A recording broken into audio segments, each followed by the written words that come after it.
ሰላም ሰላም የተወደዳችሁና የተከበራችሁ ምርሉታሚ ቤተሰቦች እንዴት አላችሁ? ሰላማችሁ ይብዛ። ዛሬ ራሱን መምህር ብሎ የሚጠራ አንድ ስለ አጋንንት 24 ሰዓት የሚያወራ አንድ ተስፋዬ አበራ የሚባል አለ። የእሱን ድራማ አሳያችኋለሁ። ከዛ በፊት ግን ምንድነው ጥቅሙ? እኔ እንደሆኑት 24 ሰዓት ስለ አጋንንት ማውራት ምንድነው ጥቅሙ? የእግዚአብሔርን አዳኝነት መስበክ አይበልጥም ወይ? 24 ሰዓት ዝም ብሎ ቅዠት ውስጥ መሆን መቃዠት ይጠቅማል ወይ? እስኪ የተስፋዬን ቅዠት እንስማው። እንግዲህ ሰሞኑን ከቅዳሜ ወይም ከአርብ ይመስለኛል ከአርብ ማታ ጀምሮ ላይፍም አልገባሁም፣ ምንም አይነት ገጠመኝም አልለቀኩላችሁም።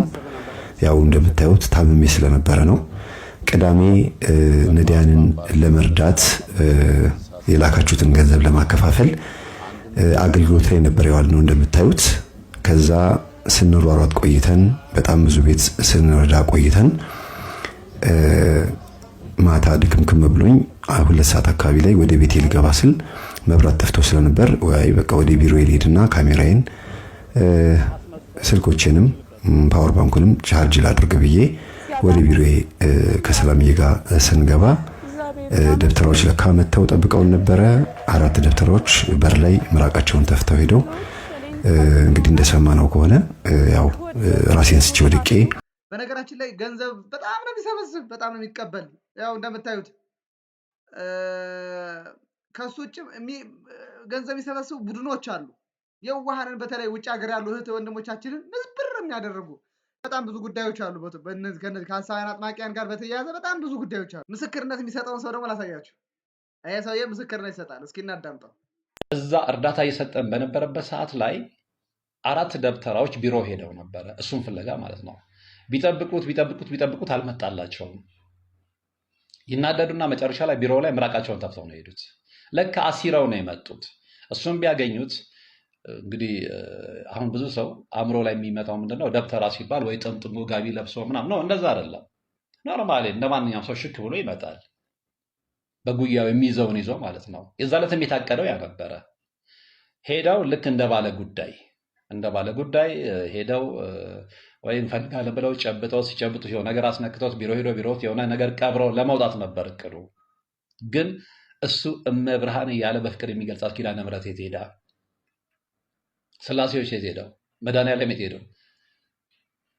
ጌታችን መድኃኒታችን ኢየሱስ ክርስቶስ የት ሄደው? ሁሉ ነገር ነው የተጋለጠው እና እዛ ዝግጅት ላይ ያለን ሲያጡት ሲቆይባቸው ተናደው አይ ቲንክ በመሀልም እነሱም ጋር ያለመግባባት ነበር ይመስለኛል። እንደውም እሱ በኋላ ነገር ምንድነው እኔ አሁን እንደምገምተው አለኝ እርስ በርስ ተጣልተው አንደኛው ከመሀል ያፈነገጠው እሱ መሀል እንግዲህ ቢሮ ሄዶ አይደለ ያን ሁሉ ከጨረስን በኋላ ቢሮ ሄዶ እኮ ኮምፒውተር ላይ የሆነ ነገር ሊሰራ ሲል ነው የወደቀው።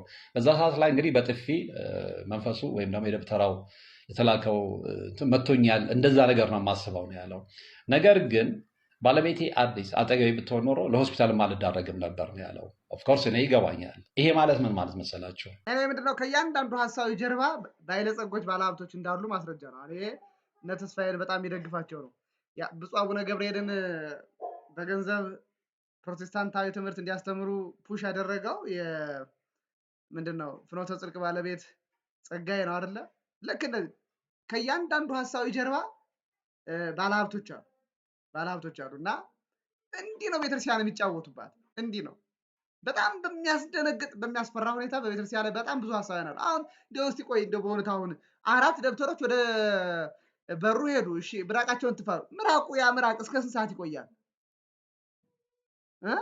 እስከ ስንት ሰዓት ይቆያል?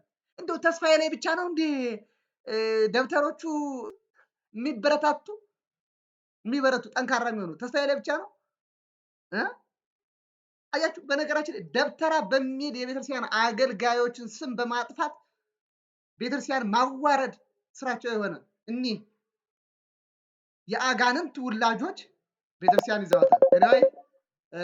ቤተክርስቲያን እንታደግ፣ እንጠብቅ። ሰላም